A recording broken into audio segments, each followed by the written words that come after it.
Hi സുഹൃത്തുക്കളെ, ഇതാണ് കേട്ടോ ജിദ്ദ ISMലുള്ള പുതിയ ഹോട്ടൽ സഫ റെസ്റ്റോറൻറ്റ്. തുറന്നിട്ട് ഒരാഴ്ച ആയിട്ടുള്ളൂ.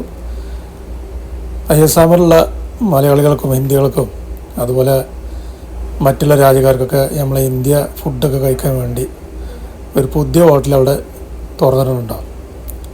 ഹോട്ടലിൻ്റെ ഉൾഭാഗമാണ് ഇതൊക്കെ. തുടങ്ങിയ ഒരാഴ്ച ആയിട്ടുള്ളൂ. ഇവിടെ എല്ലാവിധ ഇന്ത്യൻ ഫുഡും ചൈനീസ് ഫുഡൊക്കെ ഉണ്ട്. പൊറോട്ടൻ്റെ 2 വിധം പൊറോട്ട ഉണ്ട് കേട്ടോ. ഒന്ന് മൈദ പൊറോട്ടയും പിന്നെ ഗോതമ്പ് പൊറോട്ട ഉണ്ട്. അതുപോലെ മറ്റുള്ള ഫുഡ് കാര്യങ്ങൾ, ബിരിയാണി, നെയ്ച്ചോറ്, നാടൻ ചോറ് കാര്യങ്ങളൊക്കെ. വെള്ളിയാഴ്ച ദിവസങ്ങളിൽ സ്പെഷ്യലായിട്ട് 4 ബിരിയാണി ഉണ്ടാവും. Chicken biryani, mutton biryani, beef biryani, fish biryani ഒക്കെ കുറഞ്ഞ പ്രൈസുള്ളൂ. 15 റിയാൽ, 14 റിയാൽ അങ്ങനത്തെ റേറ്റ്. അങ്ങനെ ഞാൻ ഹോട്ടലിൽ പോയി ഫുഡൊക്കെ ഓർഡർ ചെയ്തിട്ടോ. നല്ല ഗോതമ്പ് പൊറോട്ട, ചൂടുള്ള ഗോതമ്പ് പൊറോട്ടയും വെള്ളപ്പം.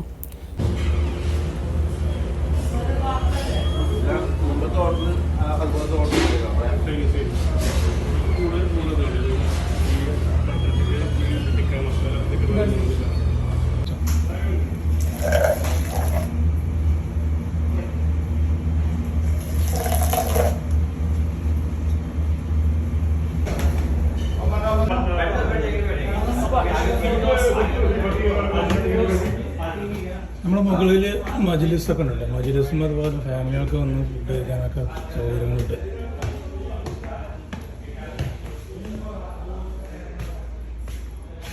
അതുപോലത്തെ ഒരു ഹോട്ടലിൽ ലൊക്കേഷൻ വന്നിട്ട് ISMറിൽ പാണ്ടൻ്റെ അടുത്താട്ടോ. പാണ്ടൻ്റെ അടുത്താണ് ഈ ഹോട്ടലുള്ളത്. ISM പുതിയ ഹോട്ടൽ തുറന്നതാണ്. അപ്പോൾ എല്ലാവരും വരിക, നല്ല ഭക്ഷണം കഴിക്കുക. റേറ്റൊക്കെ വളരെ കമ്മിയാണ് കേട്ടോ. ഇവിടെ ബിരിയാണിക്ക് ഓഫറൊക്കെ ഉണ്ടായി കേട്ടോ. ചിക്കൻ ബിരിയാണി, മട്ടൻ ബിരിയാണി, 4 ബിരിയാണിക്ക് നല്ല ഓഫറുണ്ട്. 10 റിയാൽ കൊടുത്തുകൊണ്ട്. അപ്പം നിലവിൽ ചിക്കൻ ബിരിയാണി മാത്രമേ ഉള്ളൂ 10 റിയാൽ കേട്ടോ.